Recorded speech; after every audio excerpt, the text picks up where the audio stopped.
Buenas tardes con todos, buenas tardes Jesús, buenas tardes jovencitos. Sí, aquí nuevamente trabajando con ustedes y sobre todo con el ánimo de que todas las cosas vayan mejorando. Buenas tardes Yair. Sí, sobre todo tienen que cuidarse mucho, ¿ya? Estudiar bastante y sobre todo aplicar pues los conocimientos ancestrales, ¿no? Con respecto a una medicina preventiva, ¿no? Nuestros alimentos deben ser acompañados ahora de algunos vegetales que nos van a ir protegiendo, ¿ya? Más adelante voy a tratar de conseguirles esas recetas andinas, ¿ya? Que tienen esos ingredientes para fortalecer el sistema inmunológico, que es lo más importante en estos momentos, ¿ya? Y sobre todo nuestros familiares. Bien, sin más preámbulo, voy a compartirles nuestro material hoy día, ¿ya? Que corresponde a un texto un poquito amplio, ¿ya? Vamos a tratar 3 temas. Uno es el sector externo, doctrinas económicas, y vamos a reforzar las garantías constitucionales, que son típicas preguntas de admisión, clásico, ¿ya? Eso es fijo en el examen. El sector externo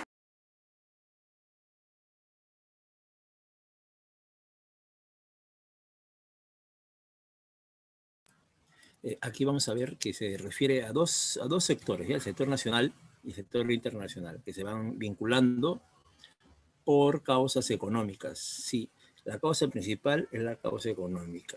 Es decir, no podemos abastecernos, entonces tenemos que buscar a otro país que nos proporcione esos productos. Ahora, hay países que se pueden abastecer, pero no pueden romper con los demás países porque hay un flujo de ida y vuelta, ¿no? Hay un flujo un flujo real, un flujo nominal que no pueden romper, ya debido a que hay tratados, hay una serie de normas internacionales, ¿ya? A eso se debe. Estos son los dos sectores, mira. Los dos sectores que van a relacionarse acá están, ¿no? El sector, mira, acá tenemos el sector interno, la economía interna, la economía nacional, relacionado al sector externo, que son pues múltiples países, ¿no? Muchos países hoy día, ¿no? Por ejemplo, en el Perú, no solamente está relacionado a Estados Unidos, aunque sea el principal proveedor, ¿no? Uno de los principales proveedores, mejor dicho, y también está China, ¿no? Así como países asiáticos. Igual nosotros proveemos también a ellos, pero el detalle es que les proveemos de materias primas, así es, ¿ya? Miren, también tenemos que observar acá los teóricos, son dos, uno se llama Adam Smith y otro David Ricardo. Y ahorita voy a explicarles sus teorías. Los motivos para este intercambio son fundamentalmente la producción interna, ¿no? Las características, los recursos también que tengamos. Por ejemplo, en el Perú tiene una biodiversidad extraordinaria, tanto flora, fauna, y tenemos encima minerales, gas, petróleo, tenemos el mar más rico del mundo, ¿no? La pesca, la Amazonía, ¿no? Un sector muy, o mejor dicho, lleno de riquezas nacionales. De igual modo, nos hemos especializado en la producción de plantas, ¿no? Frutos, en este caso el arándano, el mango, la palta, el espárrago y la uva. Otros países se especializan en tecnología de punta, entonces en ese sentido es que vamos intercambiando, ¿eh? El Perú no puede producir estas mercancías puesto que no cuenta con la tecnología. La tecnología es patentada y es muy caro. Entonces el Estado está limitado para poder producirlo. El Estado podría producirlo, así como lo hacen los chinos, japoneses, etc. Sin embargo, aquí un grueso sector de grupos de poder económico no están de acuerdo con eso y nos condenan a proporcionarles las materias primas. Miren, esta es la tecnología punta. La tecnología punta es aquello que también nos hace interconectarnos, ¿no? Con los demás países, es el 5G, que es muy favorable en todos los aspectos, muy favorable, ¿no? Cobertura 100%, traslado, mire, la velocidad es 100 veces más de lo normal, una banda ancha 1000 veces más rápida que la que estamos usando hoy día, 100 dispositivos conectados como mínimo, 10 años de duración en las baterías con esta tecnología, ¿ves? Entonces, todo eso es muy importante. De igual modo, permite la máxima producción en los países desarrollados sobre todo. Por ejemplo, mira, estas maquinarias que estamos viendo, ¿no? Automóviles de alta gama, distribuidos en Europa, en Asia. Ahora, las causas son las diferencias entre condiciones de producción. Nuestro país y países parecidos al nuestro tienen esta característica. Mire, yacimientos mineros en todo Perú. Tenemos tierras agrícolas, ¿no? En toda la costa norte, por excelencia, ¿no? Las mejores tierras nacionales están ahí. Ahora, también los costos decrecientes significa tener una economía de escala. ¿A qué se refiere? A que en vez de producir 100, 200 mil, 100 mil unidades, produces 3, 4, 5, 6 millones, lo cual hace que tu costo de producción se reduzca al mínimo. Si no, el costo de producción por unidad de producto era, por ejemplo, 5 soles o 10 soles, cuando haces economía de escala, ese precio se reduce hasta 1 sol. Así y los chinos manejan muy bien este tema porque abastecen pues a todo el mundo, ¿no? ¿Ya? Los gustos de los consumidores varían de un lugar a otro lugar, pero muchos están acostumbrados ya a un consumo nacional, internacional, que se impone a través de los medios de comunicación y que favorece pues, a grupos transnacionales, ¿no? Empresas transnacionales del planeta. Algunos tienen en exceso, mira, materias primas, como el Perú, y no pueden transformarlos, desafortunadamente. Pero ahí el papel de los ingenieros. El papel de los ingenieros es clave para esto. Son los que están preparados para iniciar pues, procesos industriales. ¿Sí? Los ingenieros tienen un papel fundamental y ustedes como futuros ingresantes de la uni, terminando su carrera o en el proceso mismo, pueden emprender todas estas actividades tanto fuera del Estado como dentro del Estado. Mira, países como Corea del Sur tienen un exceso de automóviles que necesitan colocar en el mundo, pero ellos demandan las materias primas de Chile, Perú, etc.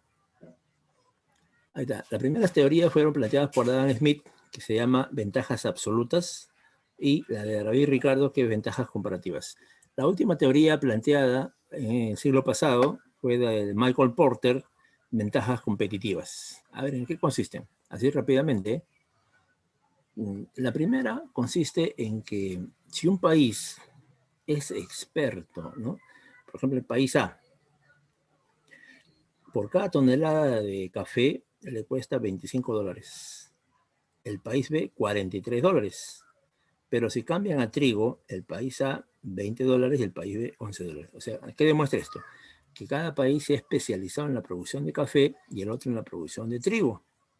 Y eso es lo que recomienda Adam Smith, que se dedique el país A la producción de café y el país B a la producción de trigo. Y de esa manera se complementan los países en cuanto al comercio internacional, ¿no? Sí. Eso sería. Ahora, esto tiene una situación especial porque no solamente es café y trigo, es trigo y industria textil. Y ahí sabemos que la industria textil se lleva de encuentro, pues, ¿no? A la mayoría de actividades así agrícolas, ¿no? Por eso que Inglaterra, con esta teoría, se convirtió en la potencia mundial hace casi 3 siglos atrás, ¿no? Ahora, la otra teoría es la que plantea David Ricardo.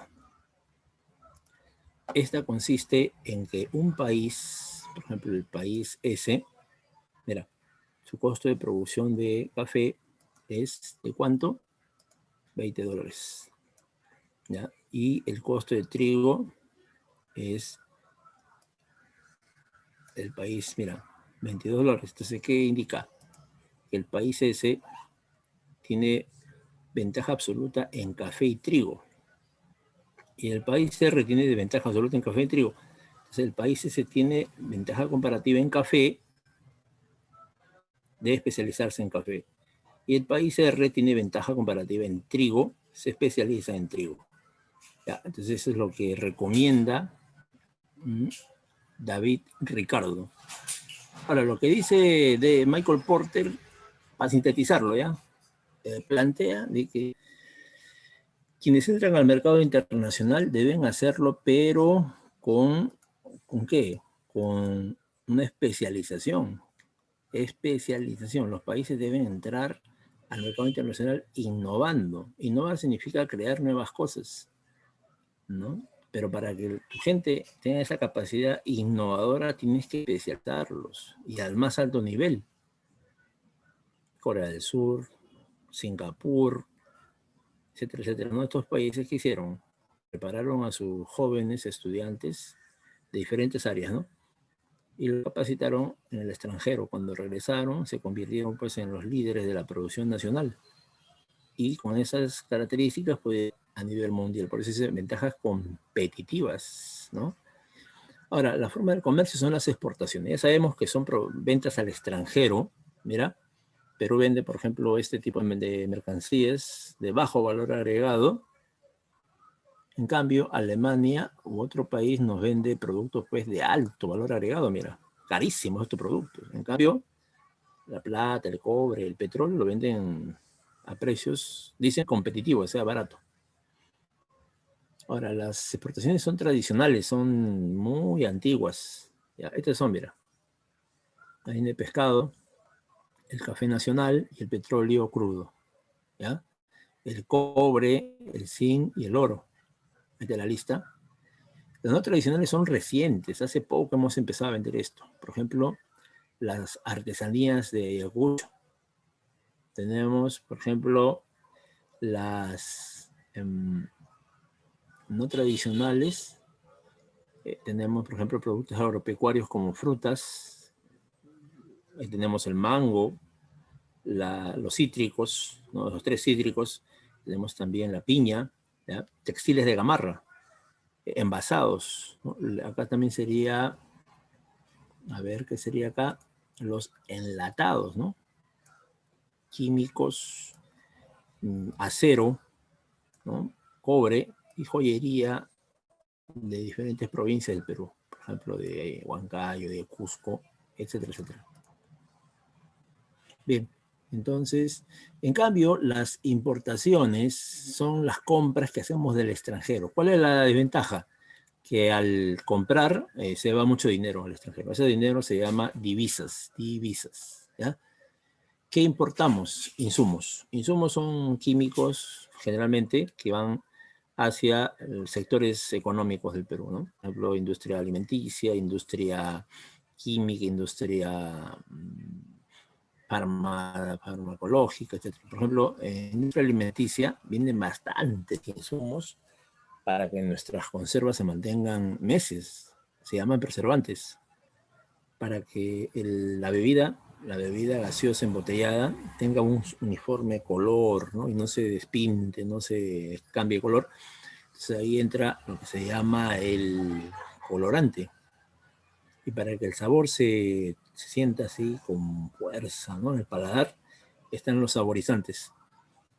Por ejemplo, tenemos insumos para la industria petroquímica, que es muy pequeña en el Perú, muy pequeña.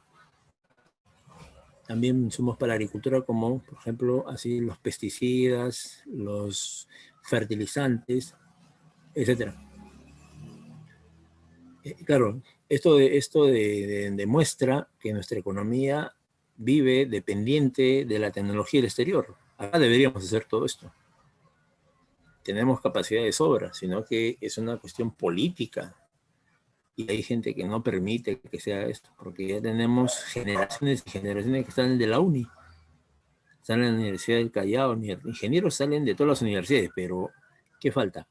Falta que alguien dirija, y eso no puede ser el privado, porque el privado peruano no le interesa y es mucha inversión también. En cambio, el Estado sí tiene la capacidad, la economía y las leyes de su mano.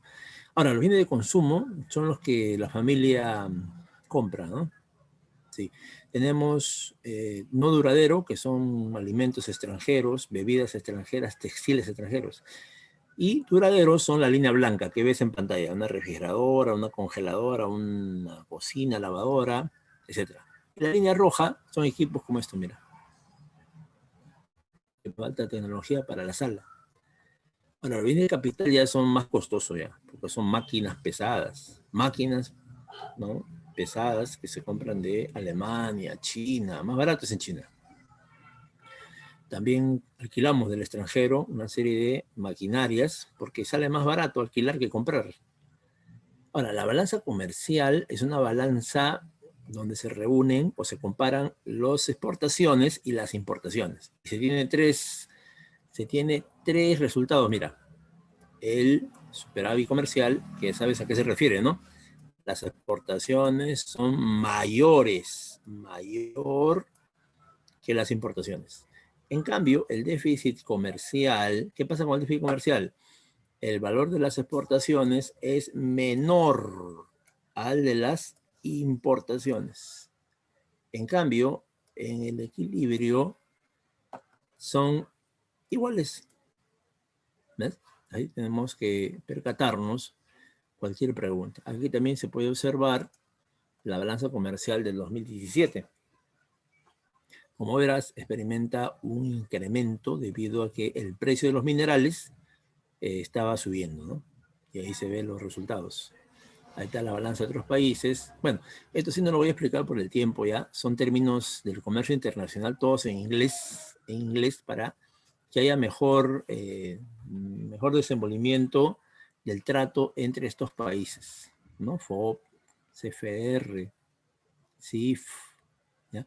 Ahora, esto sí, la divisa es el dinero internacionalmente aceptado. Ahí está el dólar, ¿no? Por ejemplo, la libra esterlina, el euro, etcétera, etcétera. Se utiliza para el comercio internacional. Las reservas son dinero y divisas que se guardan, no son el excedente que tiene un país y lo guardan en el BCR como garantía para el comercio internacional. Lo administra el BCR, como dije, es oro y plata y divisas, ¿ya? Ahí están las reservas, mira, cada vez crecen más las reservas. Hace 6 años o 5 años era 61.686 millones de dólares. Esto también es un activo internacional creado por el Fondo Monetario y que asigna a sus países miembros, de acuerdo a la cuota que dan los países, ¿no? El Perú da una cuota muy pequeña en comparación a Estados Unidos, Japón, etc. La aduana es una oficina en la cual se analiza el producto, se cobran los impuestos, se fiscaliza, ¿no? Que está entrando al país. Pues ahí se ve, ¿no? Y de acuerdo al producto se le aplica un tipo de impuesto, o varios impuestos a la vez también. Pero la más importante es la aduana. Perdón, el arancel es el impuesto, el arancel. La aduana es la oficina estatal, la oficina del Estado. Y el arancel es el impuesto a los productos importados. Cuando la mercancía es del exterior, se llama arancel ad valorem. ¿Por qué ad valorem? Porque se refiere al valor de la mercancía. Esto puede ser flat, o sea, un porcentaje único. Acá está, porcentaje único. O puede ser diferentes porcentajes. Diferentes porcentajes. ¿Ya? Sí. Así también tenemos acá, mira. Este es de acuerdo a qué? De acuerdo, sí, al volumen o peso de lo que se está importando. ¿Sí? Ahora, los agentes consulares son entidades del Estado en el extranjero. Sirven justamente para promover el comercio internacional y difundir las ventajas de los productos peruanos. Bueno, también los tratados, el más famoso de todos es el Tratado de Libre Comercio con Estados Unidos, donde Alan García tuvo que viajar para que el presidente Bush firme, algo que es inédito en la historia de los tratados. Los tratados lo negocian los cancilleres, ¿no? Y lo firman los presidentes, pero no así frente a frente, ¿no? Esto es algo muy inesperado. El tipo de cambio es cuando valoras una moneda extranjera en términos de la moneda nacional. Por ejemplo, el dólar, un dólar, ¿cuánto cuesta? 3.60. Ya, ese es el tipo de cambio. Hacer esa comparación. Puede ser fijo. Fijo es cuando el BCR lo establece, y flexible es cuando está en la calle, ¿no? Ahí en la calle cobra más, ¿no? A menos, etcétera, ¿no? La gente ya decide cuánto debe pagarse por un dólar. Uh-huh. Ya, bien. Ahí están las dos políticas, ¿eh? El de libre cambio y el proteccionista. En el Perú se aplica la primera. Los sectores afectados piden la segunda, que se da en Estados Unidos, se da en Europa, en varios países. La política proteccionista, a pesar de que muchos puedan creer de que es algo ya del pasado, se aplica, por ejemplo, Estados Unidos en los últimos años viene aplicando una política proteccionista para frenar pues la avalancha de productos chinos. Si Estados Unidos no hubiera hecho eso, la crisis hubiera sido más grave en Estados Unidos en cuanto a sus empresas que están perdiendo mercado a nivel mundial. El dólar está siendo desplazado por el yuan, ¿no? Las mercancías chinas están por todo el planeta. Estados Unidos pierde poco a poco su sitial número 1 en el mundo. Eso se llama proteccionismo y libre cambio. Bien, la balanza de pagos, este es un documento que hace el BCR, pero ceñido al Fondo Monetario Internacional. Ahí, ¿qué se hace? Ahí te registra, mira. Aquí te registra sistemáticamente un periodo. ¿Y qué se registra en ese periodo? Generalmente un año. Las transacciones económicas entre el Perú y el resto del mundo. Así de simple, ¿eh? Esa es la definición de la balanza de pagos. Ahora,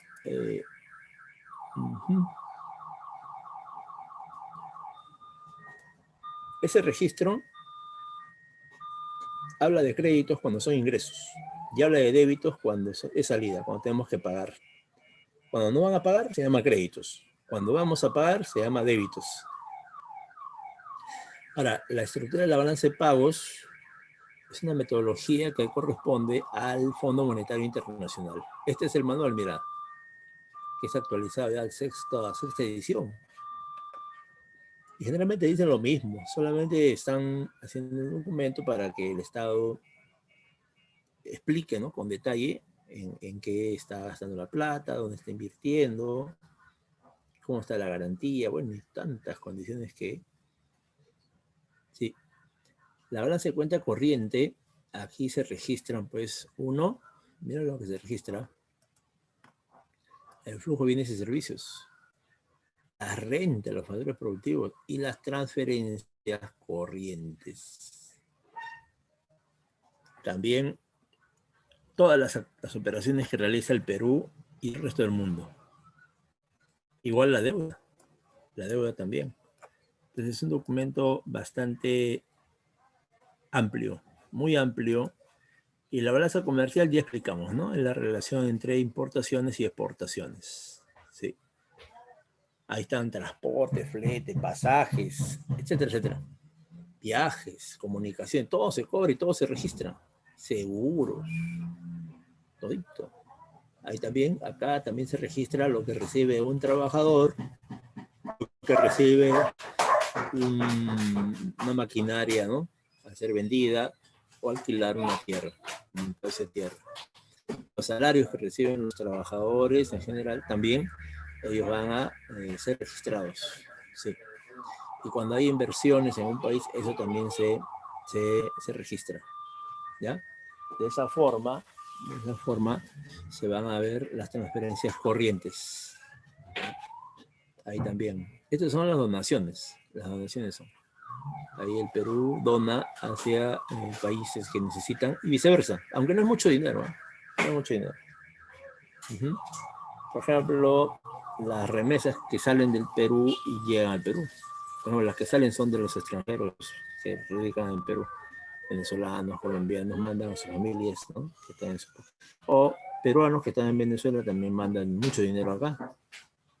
¿Sí? Allá en Venezuela se calcula que hay 150.000 peruanos. Uh-huh. Bien. Y la de cuenta financiera, aquí se encarga de qué? Se encarga del ingreso y salida de divisas, pero destinadas a inversiones productivas. Eso se trata. Eso se trata esto, ¿ya? El sector privado también hace...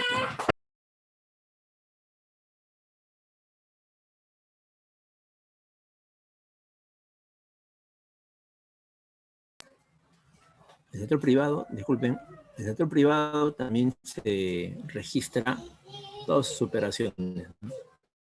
Sí, como es un documento nacional, tienen que ir el sector privado, el sector público, todos en realidad. Nada se queda sin registrar, a menos el sector informal, ¿no? El sector informal, el que no da factura, todo eso, sí, no se registra. Pero después todos los documentos financieros, ven acá, mira, lo desembolsamos, ¿no? Las amortizaciones, la deuda, los intereses, también el dinero que llega y se va. Hay un dinero que llega al Perú, están a unas inversiones, le va bien y se retira. Esos son los capitales golondrinos. Y también algunas emergencias que hay, financiamiento excepcional, ¿sí? Como préstamos, sobre todo, préstamos. Uh-huh. Sí, entonces así tendremos diferentes efectos que van a producirse en cuanto a las reservas internacionales. Los resultados de la balanza de pago son tres. Uno, superávit, generalmente hay un incremento. Esto ha pasado en los últimos años. Por eso, cuando uno averiguaba sobre el BCR, se contabilizaba casi 100.000 millones de soles en las reservas internacionales del BCR. Hoy día eso ha bajado, puesto toda la pandemia ha hecho que el Estado utilice una parte de ese dinero para costear algunos gastos. El déficit también. El déficit es cuando ya las RIN se van reduciendo. Y el equilibrio, las RIN se mantienen. Bien, esto creo que no es clase de día.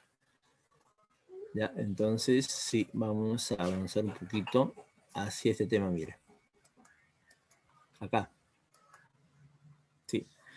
La doctrina económica trata un conjunto de ideas que van a tratar de explicar una realidad. Sí. Y esa realidad, ojo, que es económica, pues, ¿no?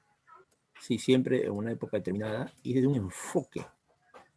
La interpretación no es una sola, tampoco es neutral ni inocente, ¿no? Sino que responde pues a una posición, a una ideología que tengas, ¿no? Tienes ideología mercantilista, visiócrata, neoliberal. En base a esa ideología vas a explicar las cosas. Tenemos la más antigua, bueno, acá falta las ideas del feudalismo, del esclavismo. Vamos a ir de frente a las más importantes, que son la doctrina mercantilista. A ver, en pantalla, ¿a quién observamos? Observamos a la burguesía. Esta es la burguesía europea. Sí, en su lucha contra el feudalismo va a surgir en Inglaterra, Francia e Italia, y se impone en Italia. En Italia logra su máximo desarrollo con ciudades como Venecia, ¿no? Venecia, Florencia, etc. El primer planteamiento, esto sí tenemos que subrayarlo, es la acumulación de metales preciosos. Este es el número uno. Número dos, desarrollo del comercio internacional. ¿Con qué balanza? Esta de acá, miren.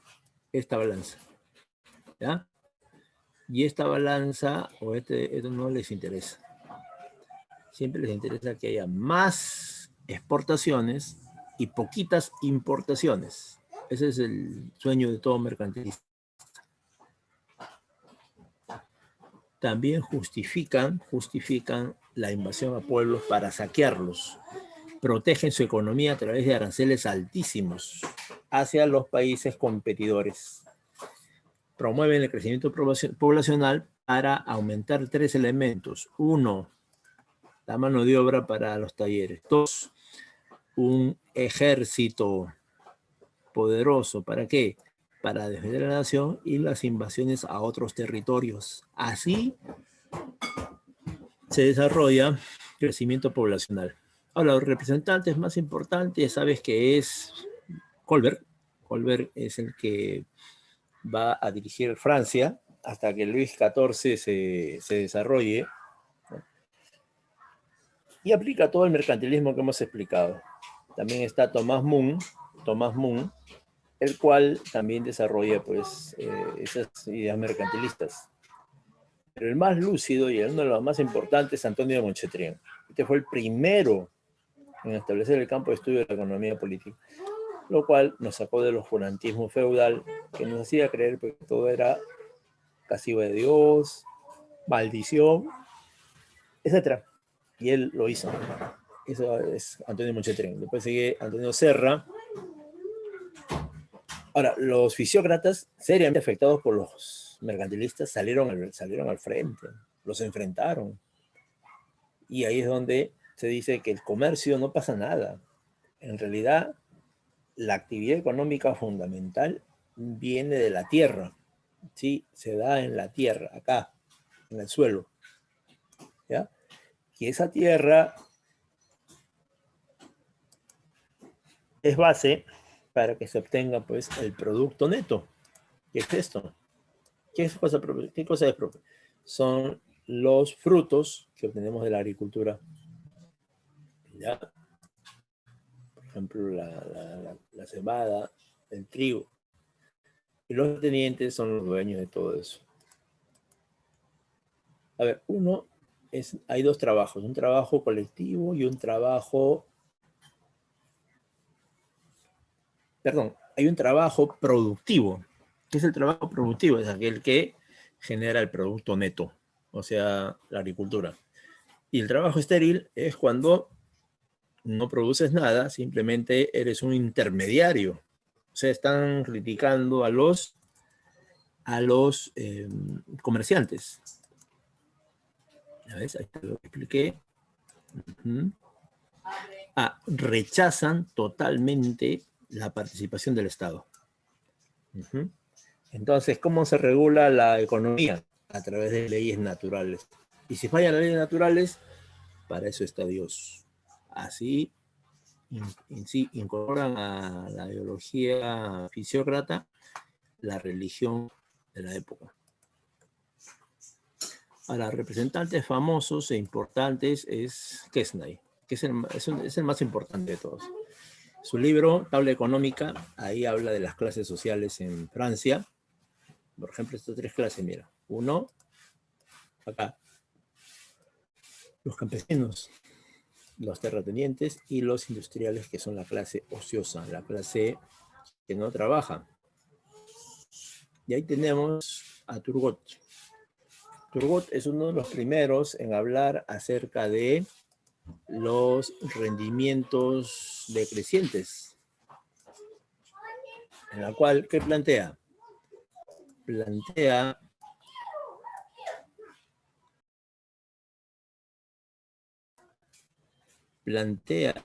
de que si tú incorporas, mira acá, incorporas un solo, acá, uno, y todo sigue igual, aumentará 100, 200. Pero como no has aumentado el capital, ni has aumentado las materias primas, automáticamente se experimenta un rendimiento decreciente. A esto se llama, ¿ves? Este es parte del estudio de la empresa, ¿sí? Ahí está el gran Turgot. Luego tiene Vicente Gournay.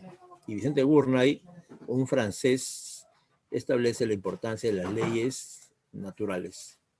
Y lo expresa a través de una frase muy famosa: dejar hacer, dejar pasar.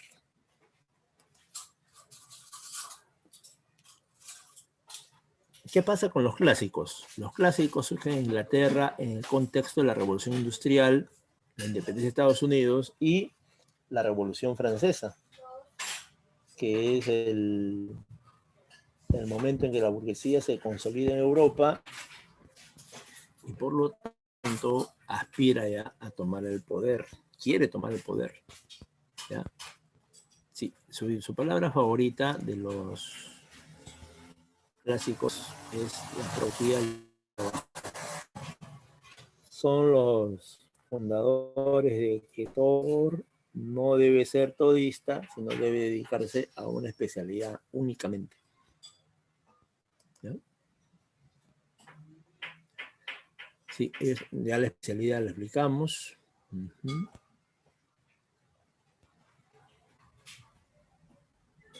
Ahora, también dice que si buscamos algo para nuestra propia satisfacción, deben sacarnos cualquier obstáculo, cualquier medida, ¿no? Contra ello. También, si uno busca ese provecho personal, individual, por consiguiente, se impulsará el bien colectivo, el bien común. A esa teoría se le llama la mano invisible. ¿Quién regula el precio? El mercado, la ley de la oferta y la demanda. Dice que hay tres clases: la clase trabajadora, que es obrero, campesino y capitalista; la clase capitalista, que es el propietario de todo ello; y los obreros, que tienen su fuerza de trabajo y lo venden por un salario. Sí. Ahí explicamos esto. También está la diferencia. El fundador es nada menos que Adam Smith.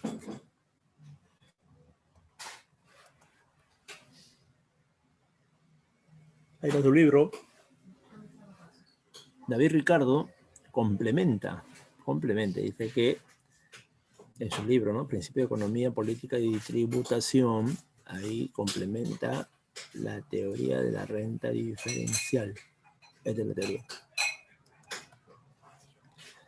Sí, Jean-Baptiste Say es el autor de esa ley que dice que toda oferta genera su propia demanda, que fue refutada en 1929 con la gran crisis, que nos dejó en las peores condiciones, ¿no? Sí, entonces ahí se refutó esta teoría. Pero la teoría más peligrosa y más asesina es la que plantea Tomás Malthus. ¿De qué habla? Él plantea de que la gente no debe multiplicarse, porque cuando se multiplica genera un problema de mayor pobreza, mayor desigualdad, etcétera, ¿no? Por eso plantea la necesidad de que haya más epidemias, hambres, guerra, miseria, enfermedades, para que se vaya despoblando la tierra. Es un planteamiento fascista antipopular, hoy día tomado por los fascistas, perdón, porque esto es en 1766, hoy día tomado por los fascistas como Hitler, Mussolini, ¿sí? Es la curva falsa, la curva de población, ¿ya?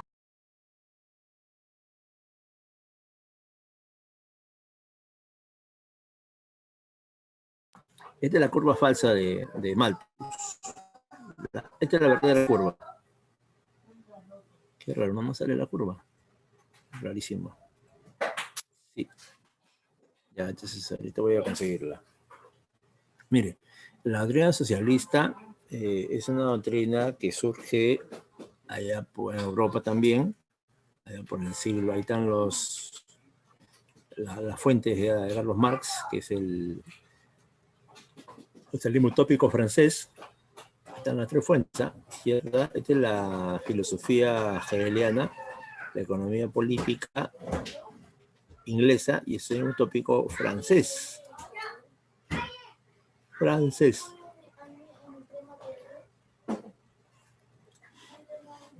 Surge la clase obrera, y esta ideología pues es la ideología del pueblo, ¿no? Para transformar la sociedad en su totalidad. introducen la historia para interpretar los fenómenos económicos. Explican por qué la gente se muere pobre. Teoría de la plusvalía.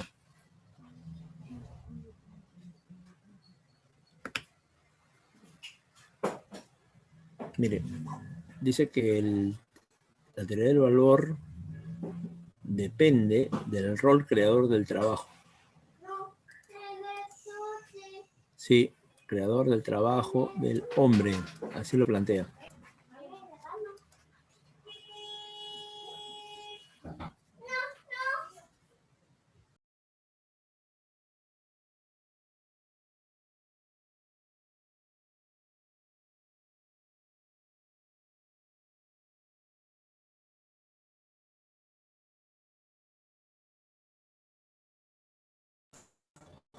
Fíjense, como decimos, el marxismo plantea la ley general de acumulación capitalista que consiste en que los países europeos, para lograr su desarrollo, tuvieron, o mejor dicho, realizaron las más grandes invasiones, saqueos, genocidios acá en América, África y Asia.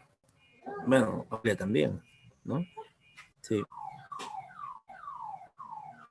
5, lo que es dicen que la sociedad es una sociedad clasista, donde un grupito pequeño tiene la riqueza de todo el país y las demás clases sobreviven. Y es ahí que se produce un enfrentamiento, ¿no? Llamado ahora una contracción antagónica. Luego plantea que el capitalismo va a caer debido a un problema, que son las crisis de superproducción. Porque en esas crisis millones mueren, los millonarios ni uno, solamente que renuevan sus máquinas antiguas, viejas, con la plata que le da el Estado generalmente. Marx es el fundador. ¿Sí? Este es un libro, Manifiesto Comunista, que es uno de los más famosos del mundo, hablando de la economía. El Capital, que es la obra cumbre. Engels es el amigo, que estudia las matemáticas, estudia la naturaleza, el derecho. Su mejor y más grande discípulo de los autores es Lenin. Dirigió la más grande revolución en Asia, ¿sí? En Rusia exactamente, instaurando el primer estado socialista en el mundo. Y también nos dejó su más famosa obra, mire. Sí, ¿cómo se llama esa obra? El imperialismo.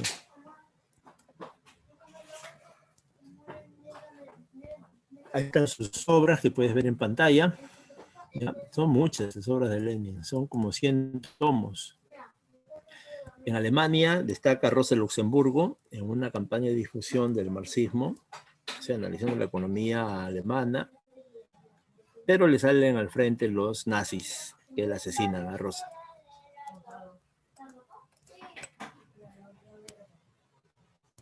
Mire, aquí tenemos en China a Mao Zedong, aplicador de las teorías de Marx y logrando el éxito, convirtiendo un país miserable en un país desarrollado, hoy superpotencia. ¿Sí? China está a punto de desbancar, sacar del primer lugar a Estados Unidos en todos los campos. Ya lo hizo en el plan campo económico ya. Ahora se está yendo para el campo militar, que es uno de los soportes norteamericanos más destacados. Ahí te dejo los libros de Mariátegui, que es el primer socialista latinoamericano. Ahora, los neoclásicos simplemente es la doctrina que va a tratar de refutar al socialismo. ¿Sí?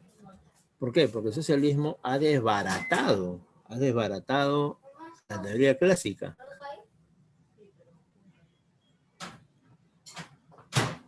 En esta época de la teoría neoclásica, los monopolios están presentes en todos lados. El socialismo se difunde como, sí, millones de peruanos, extranjeros, miles, perdón, se pasan al socialismo.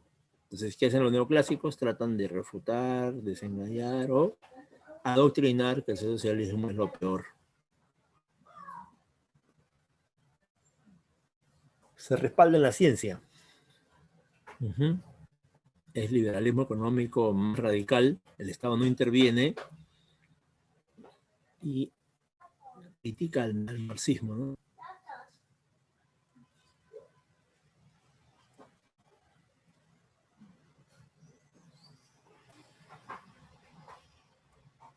Perdón. Se pasó esto rapidito.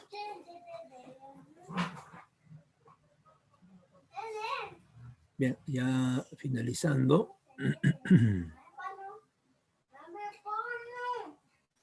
Sí, los neoclásicos plantean de que los precios de las mercancías dependen de la subjetividad del consumidor. Si el consumidor se siente plenamente satisfecho y es capaz de pagar, ¿no?, lo que le piden, entonces el neoclásico plantea que el producto debe valer más de lo que se ha calculado. Si se calcula 10, debe valer 30, 40, 50. ¿Por qué? Porque el consumidor está plenamente satisfecho y puede pagar. ¿Ya? También las mercancías y sus precios, ¿no? El estudio que realiza. Son enemigos del marxismo y cualquier intervención estatal en la economía. Dice que la riqueza solo se distribuye en base a la contribución de la producción de los factores productivos. Todo lo autorregula nuevamente el mercado, el Estado no interviene, ¿ya? Y ahí estamos. Miren, ahí sacan la teoría del equilibrio general. Los representantes más famosos son William Stanley Jevons. Él va a criticar a sus compañeros y va a tratar de construir sus propias teorías. Carl Sagan, Wozen. Wow. Ahí le dejo algunas imágenes también para que se distraiga un poco, ¿no? Y esta es la escuela de Lausana. También ahí se desarrolla el libro general. Está Alfredo Pareto. Este es el matemático que incorpora la matemática a la economía, ¿no? Sí. Después el padre es Alfred Marshall. Sí, principios de economía planteados por él. Y bueno, ya el tiempo nos ganó y hemos avanzado casi el 70-80% de la clase. Y finalmente, los keynesianos son producto de la crisis del 29. Y ellos plantean de que debe haber un cambio, ¿no? Pero para eso tienen que inventar la teoría macroeconómica, donde las medidas económicas se contemplan a nivel nacional y donde el Estado interviene financiando lo que sea necesario, sobre todo a los empresarios, y creando lo que se conoce como la demanda efectiva. La demanda efectiva. Así es. Ahí está el máximo representante, Keynes, con su libro Teoría General de la Ocupación y el Interés y el Dinero. Ahí también Paul Samuelson. Y listo. Ya, ahí sí ya nos ganó totalmente. Uy, justo tenemos pocos minutos para marcar nuestras preguntas. Todos listos. Ahora nos vamos, sí, nos vamos hacia nuestra práctica. Todos abrir sus prácticas a marcarla, ¿ya? Una por una. A ver, ¿qué dice la primera pregunta? Proceso mediante el cual los países importan y exportan bienes y servicios y capital financiero. Ahí está, ya salió la clave ya. Muy bien, muy bien, muy bien. Excelente. Y ahí sí, es el comercio internacional. ¿Ya? Número 2, dice, cuando producimos bienes y servicios en un país y los vendemos en otro, ¿qué estamos haciendo? Estamos exportando. Correcto, correcto. Elemento del comercio internacional que cubre cualquier limitación del gobierno sobre el libre intercambio de mercancías. Elemento del comercio internacional que cubre cualquier limitación del gobierno sobre libre intercambio de mercancías. A ver, el gobierno. Sí, entonces estamos hablando de las aduanas. Las aduanas son las que tienen que ver con el gobierno a nivel internacional. La incorporación del país al sector externo permite, ¿qué es lo que permite? Sí, las exportaciones y las importaciones. O sea, ¿de qué estamos hablando? Sí, la compra y venta, pero a nivel internacional, ¿no? Pero acá dice intercambio nacional de bienes, intercambio internacional de bienes, intercambio de bienes, declaración de... Pero el término más completo es comprar y vender, ¿no? Que es importar y exportar. A eso se refiere, pero en términos sencillos. La definición de tipo de cambio se refiere... se refiere únicamente a una moneda, ¿ya? Que puede ser extranjera en relación a la moneda nacional. Por ejemplo, $2. ¿Cuánto es el tipo de cambio? Hasta más de 7 soles. Ya, ese es el tipo de cambio cuando estás estableciendo, ¿no? La moneda, el valor de una moneda extranjera en términos de la moneda nacional. Sí, la letra E. 6. A consecuencia de la exportación y generación de nuevas necesidades, tenemos, a consecuencia de la exportación y generación de nuevas necesidades, en el Perú recientemente tenemos exportaciones no tradicionales. Por ejemplo, la ropa de gamarra, ¿tendrá cuánto tiempo? Pues 50 años, ¿no? 40 años. Los minerales tienen siglos. En el Perú se explota minerales y se vende de la época del virreinato. Miren, casi 5 siglos. En cambio, este es reciente. 7. Aparece en el siglo XIX, cuando se consolida el capitalismo en Europa, desarrollando teorías como el valor del trabajo y teoría de la explotación. A ver, ¿a qué nos referimos? ¿Quién habla de explotación? ¿Quién habla de plusvalía, de desigualdad, de cambio social? Sí, el que habla de cambio social, ¿sí? Y de explotación es la teoría socialista. ¿Ya? Dice, la idea de esterilidad de los industriales y comerciantes para crear riqueza en el proceso económico es formulada por el famoso Keynes, sí, el famoso fisiócrata, es Keynes. ¿Ya? 9. La escuela económica que postula el uso eficiente de recursos ante necesidades humanas ilimitadas, dice, ilimitadas, corrige esa parte, ilimitadas, en la escuela neoliberal, es decir, la escuela neoclásica. A ver, 10. En el siglo XX, el interés de los economistas por el estudio de la crisis a nivel de las economías agregadas se debe a la investigación realizada por... Es el fundador de la macroeconomía, del estudio nacional, ¿no? De factores como la producción, los ingresos, ¿no?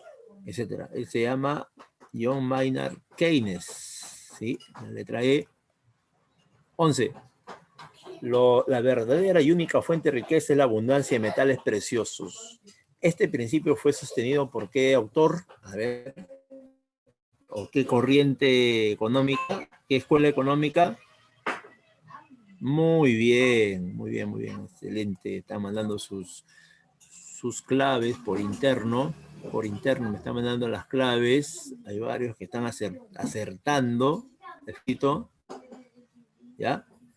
De acuerdo con las teorías socialistas o marxistas, el valor de cambio de una mercancía depende,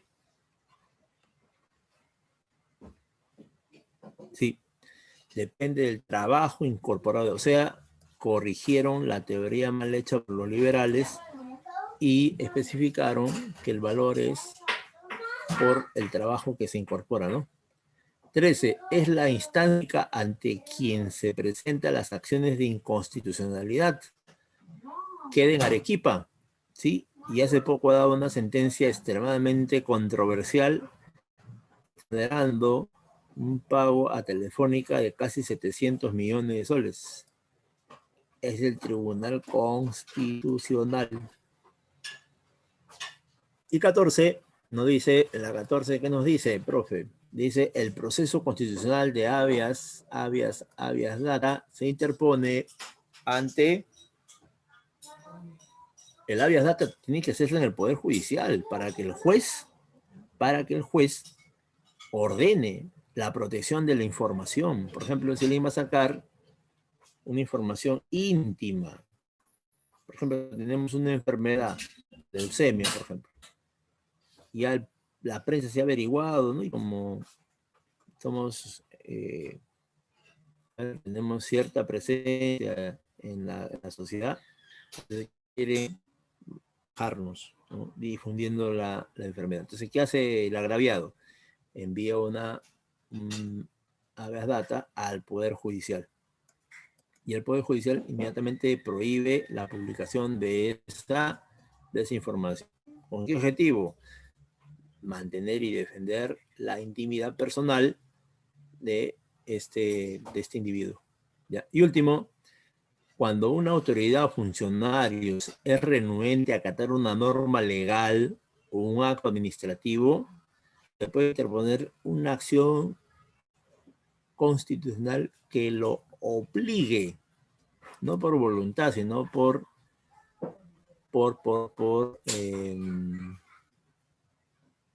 es una sentencia, ¿no? Sí.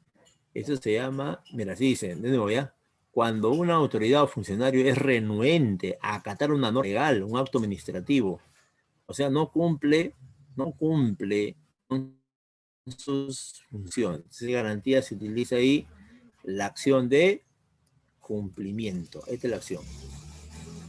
Con esta acción de cumplimiento ya el trabajador no da más que aceptar, corregir y enmendar sus actitudes, salvo, ¿no?, inicie un proceso, no, o sea, es algo que el empleado pues no acate y le inicie un operativo, ¿no? Quizás lo pueda dar también de sus funciones. Bien, entonces así habríamos culminado nuestra separata, nuestro material hoy día.